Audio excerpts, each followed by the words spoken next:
दोस्तों, जब भी कभी अंतरिक्ष में किसी एस्ट्रोनॉट के साथ कोई हादसा होता है तो हमारे जहन में सबसे पहला ख्याल कल्पना चावला का आता है। कल्पना चावला, जिनकी मौत स्पेस मिशन के तहत हुई थी, जिन्होंने अपनी जिंदगी में 2 बार स्पेस मिशन की उड़ान भरी थी। कल्पना चावला भारत की मूल निवासी थी और उनकी पहली स्पेस उड़ान सफल रही। लेकिन दूसरी उड़ान के समय कुछ ऐसा हुआ जिसने स्पेस शटल और उसमें बैठे एस्ट्रोनॉट्स को मौत के घाट उतार दिया। इतिहास के पन्नों में हमेशा के लिए कल्पना चावला और उनके साथियों का नाम दर्ज हो चुका है। अब सभी के दिमाग में यही सवाल आता है कि आखिर उस दिन क्या हुआ था। तो आइए उस दिन के बारे में थोड़ा विस्तार से बात करते हैं। 17 मार्च 1962 में जन्मी कल्पना चावला हरियाणा के करनाल की रहने वाली थी। 4 भाई बहनों में सबसे छोटी कल्पना चावला पढ़ाई लिखाई में बचपन से ही तेज थी। 1976 में कल्पना चावला ने पंजाब के इंजीनियरिंग कॉलेज से एरोनॉटिकल इंजीनियर में बैचलर की डिग्री कंप्लीट की। उस समय एरोनॉटिकल इंजीनियरिंग करने वाली कल्पना चावला अकेली लड़की थी। 1982 में वह अमेरिका चली गई, जहां जाकर उसने यूनिवर्सिटी ऑफ टेक्सास से एरो स्पेस इंजीनियरिंग में मास्टर की डिग्री हासिल की। अपनी मास्टर की डिग्री के दौरान ही उनकी मुलाकात जिन पेरिंग हैरिसन से हुई। साल 1983 में उन्होंने हैरिसन से विवाह कर लिया। 1988 से यूनिवर्सिटी ऑफ कोलोराडो से एरोस्पेस इंजीनियरिंग में पीएचडी की और इसी साल उन्होंने नासा के साथ काम करना शुरू कर दिया। साल 1991 में उन्होंने अमेरिका की सिटीजनशिप मिल गई और दिसंबर 1994 में उन्होंने अंतरिक्ष यात्री के 15वें समूह में शामिल कर दिया गया। उनकी काबिलियत देखते हुए नासा ने 1996 में ही अपनी पहले स्पेस मिशन के लिए कल्पना चावला को विशेषज्ञ और प्राइम रोबोटिक आर्म ऑपरेटर के रूप में नियुक्त कर लिया। 19 नवंबर 1997 को कोलंबिया स्पेस शटल ने अमेरिका की स्पेस सेंटर से पहली उड़ान भरी, जिसमें कल्पना चावला को मिलाकर 6 क्रू मेंबर सवार थे। इस मिशन को नाम दिया गया STS-87, जिसके दौरान उन्होंने स्पेस में 15 दिन और 16 घंटे का समय बिताया था। 5 दिसंबर को यह स्पेस शटल धरती पर सफलतापूर्वक लैंडिंग करता है। इसके बाद कल्पना चावला अंतरिक्ष में जाने वाली भारतीय मूल की पहली महिला बन चुकी थी। 2001 में पिछले मिशन की कामयाबी को देखते हुए नासा ने कल्पना चावला को दूसरे मिशन के लिए सिलेक्ट कर लिया। इस मिशन को STS-107 नाम दिया गया। लेकिन कोलंबिया स्पेस शटल में बार-बार आ रही खराबी को देखते हुए ये मिशन लगभग 18 बार अपनी लॉन्चिंग डेट से आगे बढ़ गया था। 2 साल तक शटल की तमाम खराबियों को दूर करने के बाद आया वो दिन जब 16 जनवरी 2003 को कोलंबिया स्पेस शटल ने फ्लोरिडा के स्पेस सेंटर से अपनी 28वीं और आखिरी उड़ान भरी। अपने मिशन के दौरान 15 दिन 22 घंटे और 20 मिनट तक स्पेस में रहने के बाद 1 फरवरी 2003 को जब ये शटल धरती के वायुमंडल की ओर आगे बढ़ रहा था, तभी अचानक स्पेस शटल में सवार एस्ट्रोनॉट्स को एक जोरदार झटका लगा। उन्हें सांस लेने में दिक्कत होने लगी। इससे पहले वे कुछ समझ पाते, उससे पहले ही हवा के दबाव के कारण उनकी सांसें रुक गईं। ऑक्सीजन की कमी के कारण सभी क्रू मेंबर बेहोश हो गए और उनके शरीर का तापमान अचानक से बढ़ गया। इससे शरीर में मौजूद खून उबलने लगा और शटल में ब्लास्ट होने से पहले ही उनकी दर्दनाक मौत हो चुकी थी।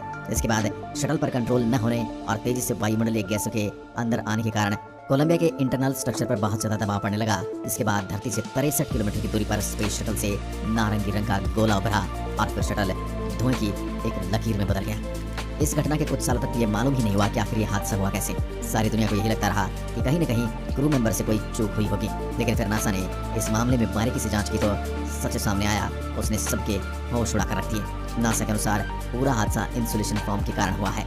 ये इंसुलेशन फॉर्म क्या है, चलिए उसको थोड़ा सा और जानने की कोशिश करते हैं, जिसकी वजह से हादसा हुआ। इसके लिए हमें पहले स्पेस शटल में यूज होने वाली कुछ बेसिक चीज़ों की जानकारी लेनी पड़ेगी।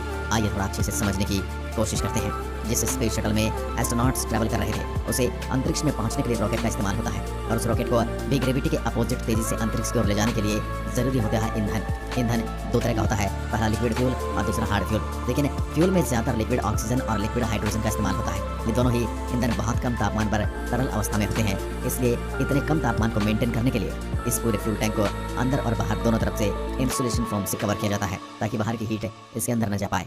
इसके अलावा रॉकेट के बाहर एक बाइपोड रैम्प की एक एक्स्ट्रा लेयर भी इस्तेमाल की जाती है और यह अटैच होता है स्पेस शटल से।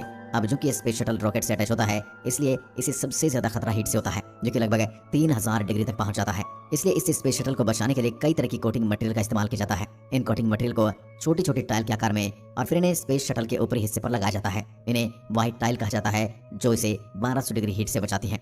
इसके निचले हिस्से में डार्क टाइल लगाई जाती है, जो इसे 2300 डिग्री की हीट से बचाती है। और यहाँ पर सबसे ज्यादा हीट जो झेलता है वो है स्पेस शटल का विंग। इसे हीट से बचाने के लिए इसमें आसिस यानी रेंज फोर्स कार्बन पैनल का इस्तेमाल किया जाता है, जो इसे 3000 डिग्री के गर्म तापमान से बचाता है। लेकिन जब ये स्पेस शटल लॉन्च किया जा रहा था, तब टैंक से जुड़ा इंसुलेशन फॉर्म का टुकड़ा टूटकर प्लेन के लेफ्ट विंग में लगे रेंज फोर्स कार्बन पैनल से जा टकराया, जिससे स्पेस शटल के विंग में 10 इंच गहरा छेद हो गया। किसी ने सोचा भी नहीं था कि वो एक छोटा सा टुकड़ा स्पेशल शटल को इतना बड़ा नुकसान पहुंचाने वाला था। जब ये वापस धरती पर आएगा तो ये हवा के दबाव को झेल नहीं पाएगा, जिसकी वजह से सारी हीट इसके अंदर चली जाएगी और भयानक हादसे का शिकार हो जाएगा। नासा के मुताबिक हादसे की वजह ये इंसुलेशन फोम का टुकड़ा ही था और इस बात को साबित करने के लिए नासा की इन्वेस्टिगेशन टीम ने कोलंबिया स्पेस शटल के विंग्स का डुप्लीकेट बनाकर इसी तरह का एक फोम का टुकड़ा विंग्स पर बार बार उस पर फेंक कर देखा, जिससे पाया गया कि कोलंबिया स्पेस शटल की दुर्घटना होने का असली कारण लॉन्च के दौरान इंसुलेशन फोम से हुआ नुकसान ही है।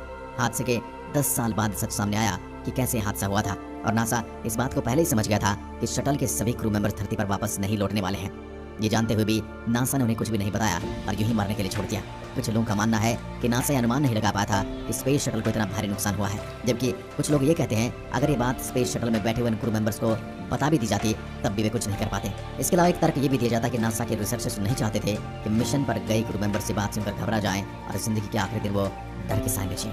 5 फरवरी 2005 को भारत सरकार ने उनके अभूतपूर्व योगदान को देकर ये घोषणा की कि इसरो मौसम संबंधी जितने भी उपग्रह स्पेस में भेजेंगे उन सबके नाम कल्पना की याद में कल्पना सैटेलाइट होंगे। तो दोस्तों, ये थी कल्पना चावला की कहानी जो हमेशा के लिए दूर अंतरिक्ष में समा गई और यह आने वाले युगों युगों तक भारत और संपूर्ण विश्व वैज्ञानिकों के लिए एक मिसाल बनी रहेंगी। आज के लिए बस इतना ही।